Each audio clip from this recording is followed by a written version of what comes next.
The Military Officers Association of America is the nation's largest and most influential association of uniformed service officers and their surviving spouses. And today in Sierra Vista, we're live here at the Sierra Vista Golf Center. Two very special guests arrived to speak to a group at the Sierra Vista Golf Center, and we have an opportunity to chat with them today on this episode of Checking In with Jeff Davenport, brought to you by SSVEC, Sulphur Springs Valley Electric Cooperative, serving our community. We have, to your right, to my left here, Nora Dunham from Green Valley, serves on the Surviving Spouse National MOAA Council. And we have Gail Joyce from Abilene, Texas, but now in Fort Worth, Texas, who is the chair of the council. Ladies, thank you so much for taking the time to talk to me today. Yeah.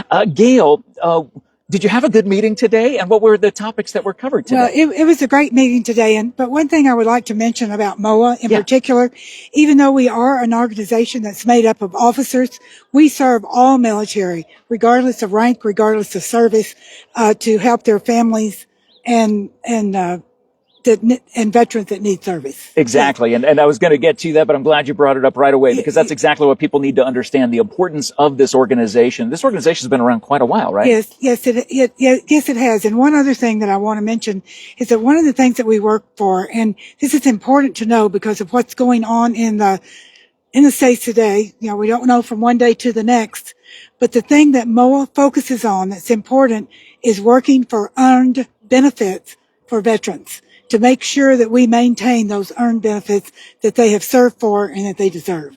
So that's our primary goal.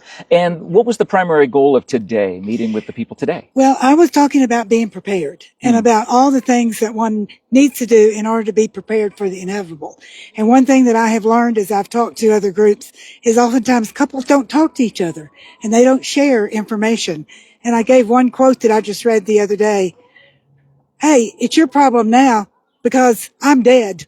So we need to take care of things ahead of time. So a lot of preparation and planning ahead of time for the surviving spouse to be able to have the information and things that they need. Yes. Now, Nora, how does MOAA come around to being able to provide that support for the surviving spouses?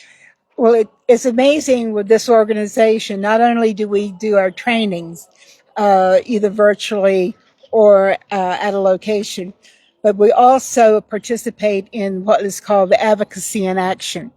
And it's within that framework that we go to every one of our congresspeople once a year, to every office, and we have a slate of things that we want them to be aware of. So when they go to vote, they know what they're voting for, and we know if they voted correctly, that would be in line with our military, our retirees, and our active duty and families.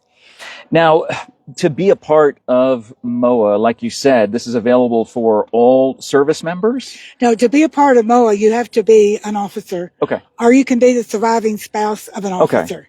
Okay. But if you're a surviving spouse, your spouse did not have to be a member. You can join on your own. Okay. So even if the spouse is already passed, they can still, and they're not a member, they can actually become.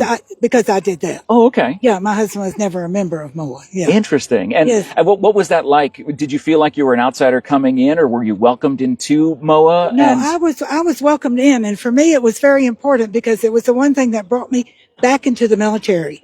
And so that was a really big step, and it gave me a place where I could serve, and it gave me purpose at the time. Yes. And Nora, having these resources available specifically for the surviving spouses, obviously MOAA covers so many different aspects of the military. You can learn more in the post description at MOAA.org, but we're specifically talking about the surviving spouse benefits. Being able to be a part of that community, what does it mean to that surviving spouse to have that community and that support, knowing that MOAA is out there working and fighting for them? Well, one of the most recent bills that was passed was the widow's tax. Unfortunately, for 40 years, we've been fighting to have that repealed, and it just was repealed. So you don't have to pay taxes on the benefits you get as a surviving spouse. Before that, you did. This organization is incredible because it sends us out to talk to not only just military, but for everyone. Everyone is faced with death and taxes. And we give information that is beneficial to everyone, and then some that is totally specific to military. How interesting that Ben Franklin's words still ring true today. There are only two certain things in life, but that is where MOAA can come in and definitely help out this community. What are the charges or costs to being a member of MOAA? Well, there's 3 different levels of membership. There's basic, there's premium, and it depends on how many years you join for, and that can change. Okay. And then there's life membership. Okay. And the life membership is based on your age. So the older you are, the less the membership is for life. But it's a great benefit.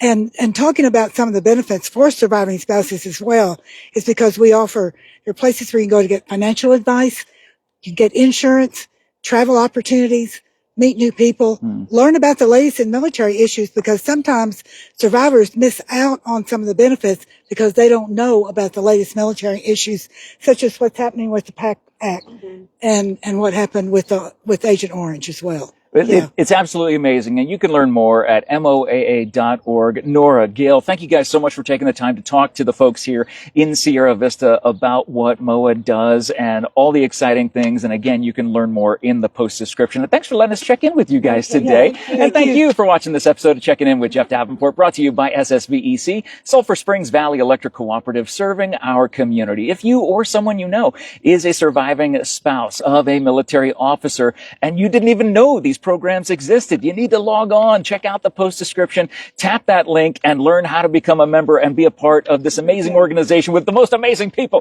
that you will ever meet here in Sierra Vista and then abroad, knowing that there are people fighting for your rights, fighting for you to make sure that you have all the benefits that you need. And again, learn more in the post description, MOAA.org. Thank you to SSVEC, Sulphur Springs Valley Electric Cooperative, for sponsoring this video. Thank you for sharing this video. As always, if you get any added value out of anything we do here on Cool FM Live, be sure to leave us a thumbs up and leave us a follow. Have a great day, everybody, and we will check in with you again later on. Thank you so much. Absolutely lovely to meet you. Thank you, guys. Nice to meet you.